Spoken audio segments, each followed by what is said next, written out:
ಹೆಸರು ಏನಂದ್ರೆ ಹನುಮಂತ್ ಸರ್ಕತಿ ಅಂತ. ನಾನು 2013-14 ಇಲ್ಲಿ 6ನೇ 7ನೇ ಇಲ್ಲೇ ಮುಗಿಸಿ ಹೋಗಿದ್ದೀನಿ. ಪ್ರೆಸೆಂಟ್ ಈಗ ಏನ್ ಮಾಡ್ತೀನಿ ಅಂದ್ರೆ ಯೂನಿವರ್ಸಿಟಿ ಒಳಗ ಕರ್ನಾಟಕ ಯೂನಿವರ್ಸಿಟಿ ಧಾರವಾಡ ಒಳಗ MA ಸ್ಟೂಡೆಂಟ್ ಆಗಿದ್ದೀನಿ. MA ಪೊಲಿಟಿಕಲ್ ಸೈನ್ಸ್ ಸಬ್ಜೆಕ್ಟ್ ನಾನು ಸ್ಟಡಿ ಮಾಡ್ತಾ ಇದ್ದೀನಿ. ಅಂದ್ರೆ MA ಅಂದ್ರೆ ಏನಂತ ನಿಮ್ಗೆ ಗೊತ್ತಿಲ್ಲಲ್ಲ, ಹೌದಾ?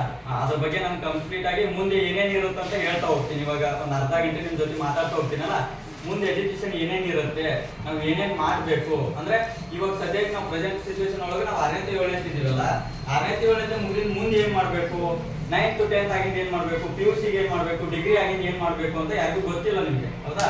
ಅದ್ರ ಬಗ್ಗೆ ನಾನು ನಾರ್ಮಲ್ ಆಗಿ ನಿಮ್ಗೆ ಜನರಲ್ ನೋಡಿದ್ದೀನಿ. ಸರಸ್ವತಿ ಎಲ್ರಿಗೂ ಗೊತ್ತಾ, ಹೌದಾ? ಮೇಡಮ್ ಅವರು ಡ್ರಾಯಿಂಗ್ ಚೆನ್ನಾಗಿ ಬಿಡುತ್ತಾರೆ ಅಂತ ನಂಗೆ ಗೊತ್ತು, ಹೌದಾ? ಸರಸ್ವತಿ ಯಾಕೆ ಕಲ್ಲಿನ ಮೇಲೆ ಕುಂತಿರ್ತಾಳೆ ಯಾರಿಗೆ ಗೊತ್ತೈತಿ? ಸರಸ್ವತಿ ಕಲ್ಲಿನ ಮೇಲೆ ಯಾಕೆ ಕುಂತಿರ್ತಾಳ, ಹೌದಾ? ಸರಸ್ವತಿ ಒಂದು ಬಂಡೆ ಮೇಲೆ ಕುಂತಿರ್ತಾಳಲ್ಲ, ಹೌದಲ್ಲ? ಹೌದಾ? ಹಾ, ಸರಸ್ವತಿ ಯಾಕೆ ಬಂಡೆ ಮೇಲೆ ಕುಂತಿರ್ತಾಳ, ಲಕ್ಷ್ಮಿ ಯಾಕೆ ಹೂವಿ ಮೇಲೆ ಕುಂತಿರ್ತಾಳ? ಯಾರಿಗಾದ್ರು ಗೊತ್ತಿದ್ರೆ ಹೇಳ್ಬೋದು, ಇಲ್ಲ ನಾನು ಹೇಳ್ತೀನಿ. ಗೊತ್ತಿದ್ದಷ್ಟು ಹೇಳ್ಬೋದು ಯಾಕೆ ಕುಂತಿರ್ತಾಳ ಅಂತ. ಯಾಕಂದ್ರೆ ನಾನು ಡೈಲಿ ಸ್ಟೇಟಸ್ ಇರೋದು ಏನೋ ನೋಡ್ತಾ ಇದ್ದೀನಿ, ಅದಕ್ಕೋಸ್ಕರ ನಿಮ್ ಕ್ವಶನ್ ಏನ್ ಗೊತ್ತಿರುತ್ತೆ ಹೇಳಿ. ನೀವು ನಮ್ಮ ಜೊತೆ ಮಾತಾಡ್ದಾಗ ನಾನು ನಿಮ್ಗೆ ಹೇಳಕ್ಕಾಗತ್ತೆ. ನಿಮ್ಗೆ ಏನ್ ಗೊತ್ತಿದೆ ಹೇಳಿ, ಹೇಳಿ. ಒಂದು ನಿಮಿಷ ಹೇಳಿ.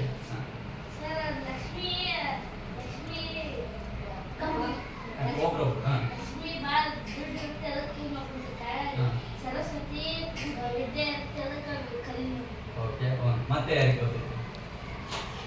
ಮತ್ತೆ ಹೇಳಿ. ಮತ್ತೆ ಯಾರಿಗೆ ಗೊತ್ತೈತಾ?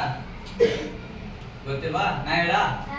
ಲಕ್ಷ್ಮಿ ಯಾಕೆ ಹೂವಿನ ಮೇಲೆ ಸರಸ್ವತಿ ಯಾಕೆ ಕಲ್ಲಿನ ಮೇಲೆ ಕುಂತಿರ್ತಾಳ, ಲಕ್ಷ್ಮಿ ಯಾಕೆ ಹೂವಿನ ಮೇಲೆ ಕುಂತಿರ್ತಾಳ ಅಂದ್ರ, ಹೂ ಎಲ್ಲಿರುತ್ತೆ? ಕಮಲ್ ಹೂ ಎಲ್ಲಿರುತ್ತೆ? ಹೌದಾ? ನಾವು ಕಮಲ್ ಹೂವನ್ನ ಎಷ್ಟು ಸತಿ ಆದ್ರೂ ತಗೋಬಹುದು.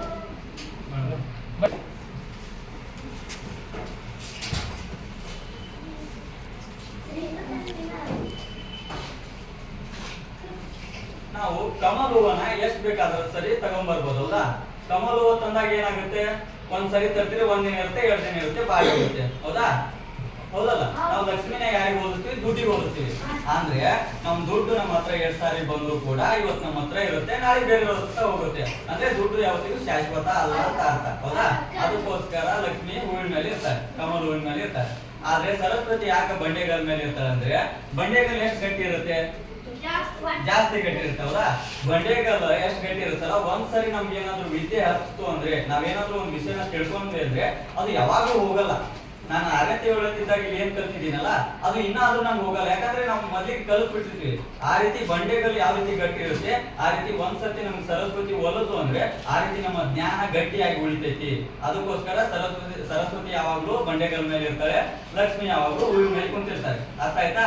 ಅಂದ್ರೆ ನಮ್ಮ ಹತ್ರ ದುಡ್ಡು ಇವತ್ತಿರುತ್ತೆ, ನಾಳೆ ಹೋಗುತ್ತೆ. ಆದ್ರೆ ವಿದ್ಯೆ ಅನ್ನೋದು ಇವತ್ತು ವಿದ್ಯೆ ನಾವು ಏನಾದ್ರು ಕಲಿತ್ರೆ ನಾವು ಎಂಡ್ ಆಗುವವರೆಗೂ, ಅಂದ್ರೆ ನಾವು ಸಾಯುವವರೆಗೂ ಕೂಡ ವಿದ್ಯೆ ನಮ್ಮ ಜೊತೆ ಇರುತ್ತೆ ಅಂತ ಅದರ ಅರ್ಥ.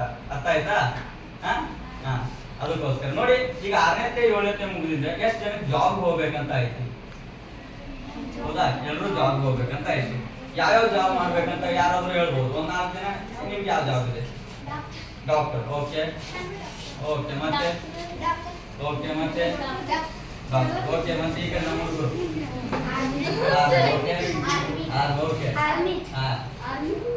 ಮತ್ತೆ